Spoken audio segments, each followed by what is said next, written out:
Revista do Segundo Advento e Arauto do Sábado. Aqui está a paciência dos santos. Aqui estão os que guardam os mandamentos de Deus e a fé de Jesus. Apocalipse 14, verso 12. Volume 2. Paris, Maine, dezembro 1850. Que dia da semana era observado pelos apóstolos e pelos cristãos primitivos? A prática dos apóstolos e dos primeiros cristãos é justamente considerada como tendo influência na forma como devemos entender e cumprir nossos deveres religiosos. Por essa razão, grandes esforços são feitos para mostrar que eles consideravam o primeiro dia da semana como o sábado. Mas as Escrituras não oferecem evidência disso. Ao contrário, há a mais completa prova de que eles observavam religiosamente o sétimo dia, o único dia chamado de sábado no Novo Testamento. Para confirmar essa declaração, notamos a distinção constantemente feita nos escritos dos apóstolos entre o sábado e o primeiro dia da semana. O sétimo dia é uniformemente chamado de sábado, e o primeiro dia é mencionado apenas como tal.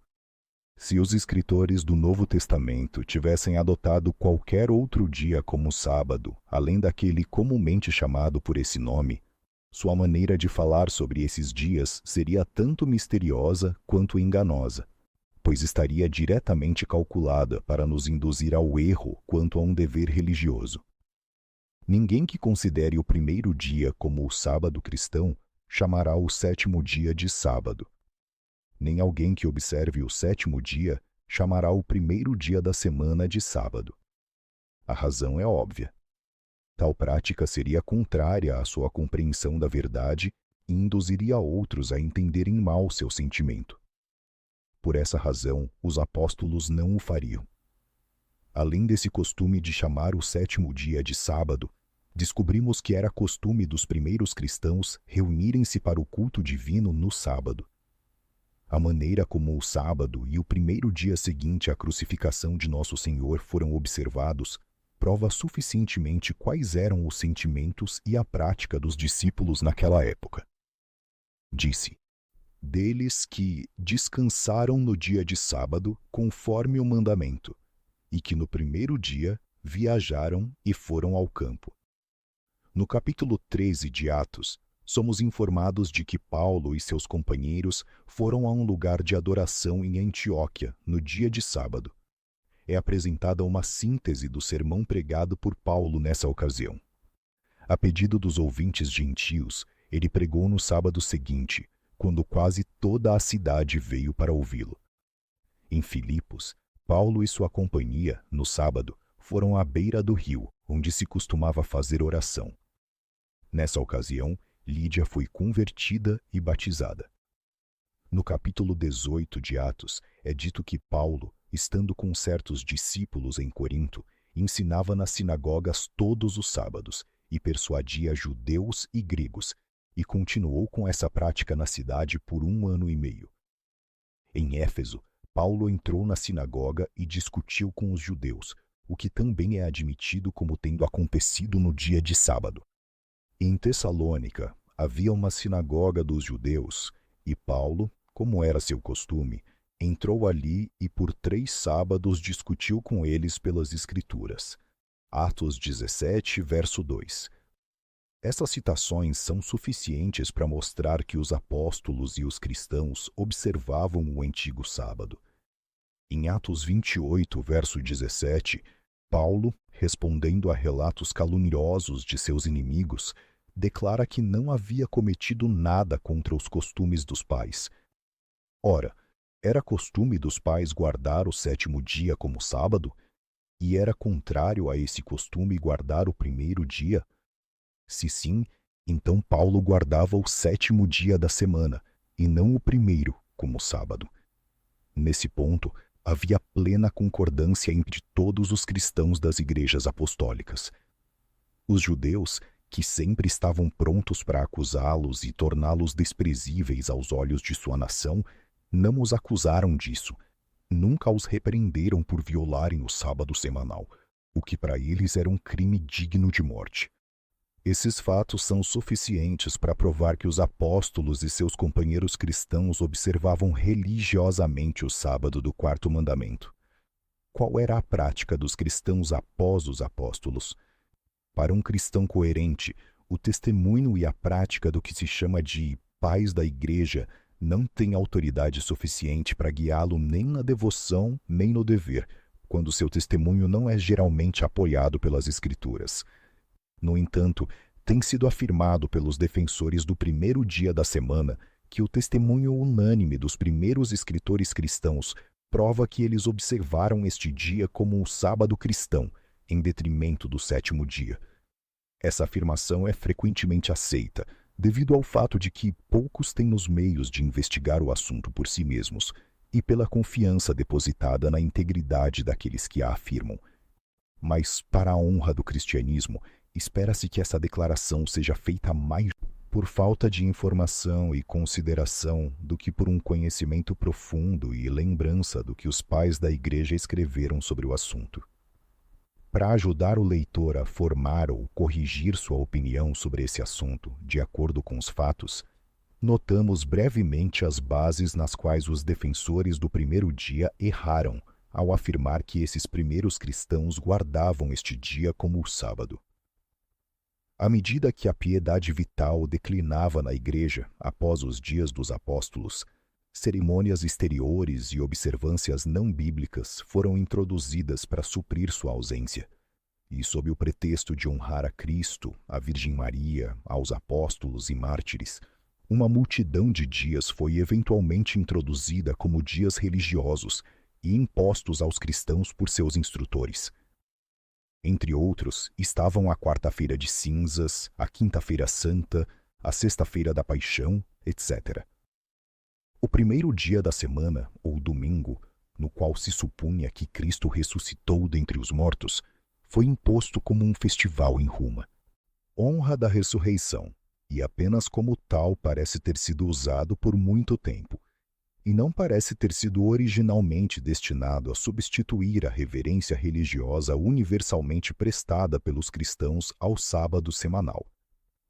De acordo com essa visão, o erudito Maurer, embora defensor do primeiro dia, declara que no tempo de São Jerônimo, que nasceu tão tarde quanto 544 d.C., os cristãos, após o culto divino no dia do Senhor, retomavam suas ocupações diárias, e São Jerônimo descreve Paula, uma dama devota, com as virgens e viúvas que a acompanhavam, depois de voltarem do culto no dia do Senhor, sentando-se para seus afazeres diários, que consistiam em confeccionar roupas para si mesmas e para outros. Crisóstomo, Gregório, Agostinho e Jerônimo não apenas toleravam, mas recomendavam e ordenavam esse trabalho no dia do Senhor, considerando que apenas uma pequena parte do dia era ocupada com o culto divino. As seguintes autoridades lançaram mais luz sobre o assunto. Atanásio, 340 d.C., diz: reunimo-nos no sábado, não porque estejamos infectados com o judaísmo, mas apenas para adorar Cristo, o Senhor do sábado. Sócrates, um historiador eclesiástico, 412 d.C., diz: quanto à comunhão, há diversas observações e costumes, pois quase todas as igrejas em todo o mundo celebram e recebem os santos mistérios todo sábado. No entanto, os egípcios próximos a Alexandria, juntamente com os habitantes de Tebas, por tradição, celebram a comunhão no domingo. Quando chegava o encontro festivo semanal, significando o sábado e o domingo, nos quais os cristãos costumavam reunir-se solenemente na igreja, etc. Eusébio, 325 d.C., citado pelo Dr. Chambers, declara que em seu tempo o sábado era observado não menos do que o domingo. Gregório protesta assim: com que olhos podes contemplar o dia do Senhor quando desprezas o sábado? Não percebes que são irmãs e que ao desprezar uma, insultas a outra? Sozomen diz: a maioria das igrejas observava cuidadosamente o sábado. Grotius, cuja erudição e sinceridade o qualificavam eminentemente como testemunha neste caso, observa: os cristãos guardavam o santo sábado e tinham suas assembleias naquele dia, nas quais a lei lhes era lida, costume que permaneceu até o tempo do concílio de Laodiceia, por volta do ano 355 depois de Cristo, quando então julgaram conveniente que o evangelho também fosse lido nesse dia. Considerando essas coisas, refutam-se aqueles que fingem que o primeiro dia da semana, ou dia do Senhor, foi substituído no lugar do sábado. M. de La Roque, um protestante francês. É evidentemente claro que, antes de qualquer mudança ser introduzida, a Igreja religiosamente observou o sábado por muitas eras. Por consequência, somos obrigados a guardá-lo. Os autores aqui citados são recorridos por nossos oponentes sempre que precisam de seu testemunho, e nunca ouvimos que sua veracidade tenha sido questionada. Pelas suas declarações, é muito evidente que a introdução do primeiro dia da semana como um dia de atenção religiosa foi efeito da superstição, que no início era apenas parcialmente observado, e isso por poucos, como um festival. Depois, por mais pessoas, e finalmente pela maior parte dos cristãos professos, que ainda observavam o sétimo dia como o sábado. Foi por concílios eclesiásticos e decretos imperiais que ele finalmente substituiu o sábado como dia nacional e eclesiástico na maioria dos países cristãos. O defensor do sábado. Pensamento sobre o sábado. Aqueles que guardam o sábado da Bíblia podem alegar como seu fundamento uma instituição divina. Deus abençoou o sétimo dia e o santificou. Nisso consiste a própria instituição sabática. Como Deus nunca retirou essa bênção do sétimo dia, a instituição original ainda existe. Como Deus nunca santificou outro dia da semana, muito menos ordenou outro dia como sábado semanal, esta é a única instituição sabática. Jeová foi o primeiro que descansou no sétimo dia. Seu exemplo foi seguido pelo Filho de Deus e pela Igreja Universal, até onde o registro da inspiração alcança. Quão absurdo é crer que o grande Criador observou uma ordenança carnal.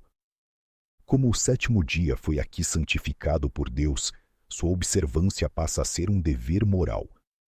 Mas, como os outros preceitos do Decálogo, não foi a princípio expressamente ordenado na palavra escrita. Quando Deus ordenou o sábado a Israel, Êxodo 16, ele apontou o verdadeiro sétimo dia por meio de um milagre triplo semanal, que continuou por um período de 40 anos.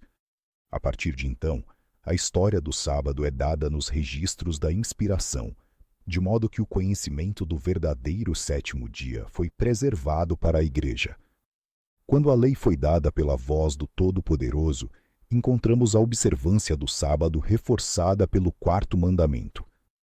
A razão para sua observância, assim como a data de sua santificação, também é claramente apresentada. O Senhor fez o céu e a terra em 6 dias e descansou no sétimo. Portanto, o Senhor abençoou o dia de sábado e o santificou. O sábado, então, é um memorial permanente do ato criador de Deus.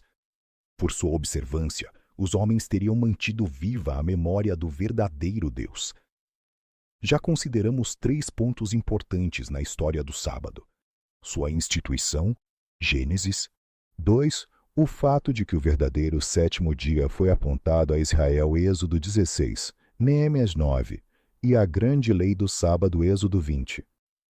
Ao prosseguirmos nesta análise, notamos 3 diferentes sábados: o sábado do Senhor, o sétimo de haver, Êxodo 20, os sábados dos judeus, o primeiro e o 8º dia de suas festas, etc. Levítico 23, e o sábado da terra, o 7º ano, Levítico 25. Como o sábado do Senhor teve existência real antes que a lei de mandamentos contida em ordenanças fosse acrescentada, então, quando essa lei foi cravada na cruz, o sábado permaneceu em pleno vigor. O mesmo não ocorreu com os sábados dos judeus e com o sábado da terra. Aquela lei lhes dava toda a sua força, e quando ela cessou, foram abolidos. As mais preciosas bênçãos são prometidas àqueles que guardam o sábado de Deus. Veja Isaías capítulos 56 e 58. E é digno de nota que esta profecia se refere a um período em que a salvação de Deus está prestes a ser revelada. A bênção é prometida ao filho do estrangeiro, o gentio, assim como a Israel. Marque a distinção entre o sábado de Deus e os dos judeus, como apresentado nos profetas. Quanto à perpetuidade do primeiro, julguemos depois de ler Isaías 66, onde somos informados de sua existência na nova terra. Mas Deus nos assegura, pelo profeta, que o último cessará. Veja Oséias 2, verso 11. O cumprimento dessa profecia pode ser lido em Colossenses 2. Por favor, compare Isaías 56:4, Êxodo 20, verso 10, com Oséias 2 e Levítico 23, e observe a linguagem, meus sábados e os seus sábados. Embora as Escrituras em nenhum lugar ensinem ou autorizem uma mudança do sábado, elas contêm uma profecia precisa do poder que faria essa coisa. Que o leitor compare Daniel 7 com a história da Igreja Papal e observe seus atos de mudança dos tempos e das leis. Vimos a grande lei do sábado incorporada no Decálogo. Chegamos agora ao Novo Testamento. Aquele Senhor não destruiu essa lei, nem diminuiu nossa obrigação de obedecê-la, como ensina claramente Mateus 5, versos 17 ao 19. E podemos com total segurança afirmar que os apóstolos não perturbaram aquilo que seu Senhor deixou intocado. Veja Romanos 3, verso 31, Tiago 2. Dizemos, portanto, que o Novo Testamento ensina a perpetuidade da lei de Deus e, por essa razão, não a promulga novamente. A brevidade nos proíbe uma consideração mais longa desse ponto importante. Nosso Senhor veio para engrandecer a lei e torná-la honrosa. Ele guardou os mandamentos de seu Pai, mas afastou as tradições dos homens pelas quais eles foram anulados. O sábado, diz ele, foi feito por causa do homem, e não o homem por causa do sábado, com o que ele repreendeu a observância farisaica do sábado por um lado e as visões daqueles por outro que ensinam que o sábado do Senhor é uma das coisas contra nós, que foram tiradas do caminho na morte de Cristo. Colossenses 2. O fato de que aqueles que estiveram com Jesus durante seu ministério descansaram no sábado segundo o mandamento após sua crucificação e retomaram o trabalho no primeiro dia da semana mostra claramente que eles nada sabiam sobre sua mudança do sétimo para o primeiro dia. O fato de que Deus nunca santificou o primeiro dia da semana mostra claramente que ele não é um tempo sagrado, não é um sábado instituído divinamente. O fato de que ele nunca nos ordenou descansar nesse dia mostra que sua observância no lugar do sábado é um claro exemplo de tornar os mandamentos de Deus nulos para guardar as tradições dos homens. Que existe tempo santificado na dispensação do Evangelho, ou, em outras palavras, que há um dia que pertence a Deus, é claro em Apocalipse 1, verso 10. Que o dia do Senhor é o sábado, é evidente em Isaías 58, verso 13. Como o sábado foi feito por causa do homem, nós o encontramos sob todas as dispensações e em todas as partes da Bíblia. Aqueles, portanto, que profanam o sábado, pecam contra Deus e ferem suas próprias almas. De seu irmão J. N. Andrews, Paris, 15 de novembro de 1850. Testemunho do Novo Testamento. Os mandamentos de Deus claramente ensinados e imperativos no Novo Testamento, por Jesus e seus apóstolos. Aqueles que professam guardar todos os mandamentos do Senhor nosso Deus são frequentemente informados por seus oponentes de que os mandamentos de Deus, os 10 que ele escreveu em tábuas de pedra, não são ensinados nem exigidos no Novo Testamento, que nós, gentios, não somos obrigados a guardá-los. Eles admitem sua natureza obrigatória no Antigo Testamento, mas dizem que todos foram abolidos na crucificação de Jesus. Sobre esse ponto, testemos o assunto. Primeiro, pelo testemunho de nosso bendito Senhor, e segundo, pelo testemunho de 3 apóstolos inspirados. Continua. 2.